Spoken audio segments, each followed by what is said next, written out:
Hey, Chad Hymas here. Welcome to this week's Roll with Safety Tip.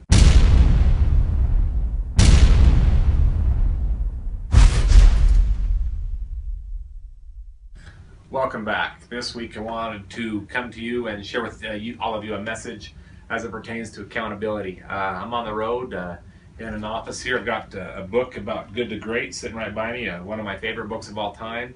And how can you and I go from a good safety record to an absolutely great safety record? And I think a lot of it has to do with an experience that I had yesterday.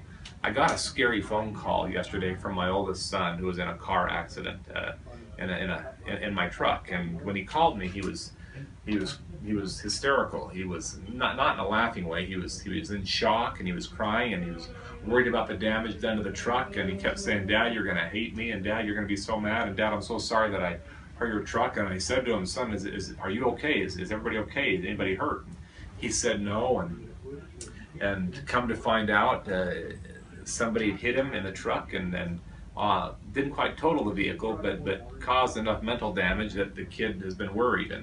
And so last night, after he had settled down a little bit, I had a chance to talk with him and about the incident that took place. And he told me that there was nothing he could do to avoid the circumstance. There wasn't anything he could do to avoid the accident that took place.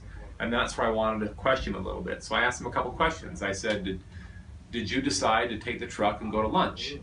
And he said, "Yes, Dad, I did." I said, "Did you decide to go that route and go to lunch?" He said, "Yeah, Dad, I made that decision." I said, "Then in reality, you need to take some responsibility for getting into the vehicle. And even though the citation may not be your fault, you need to take responsibility and own that accident, even though it wasn't you that caused it." And he said, "What do you mean?" And my response was simply what I've learned in my life. When I take ownership and accountability for lack of housekeeping that wasn't my dirty mess to begin with, for lack of communication, perhaps wasn't my fault in the beginning, or when I take ownership for an argument that wasn't my fault, only then do I become better, going from good to great. When we learn how to be accountable for things that maybe we're not necessarily accountable for, or that wasn't our fault.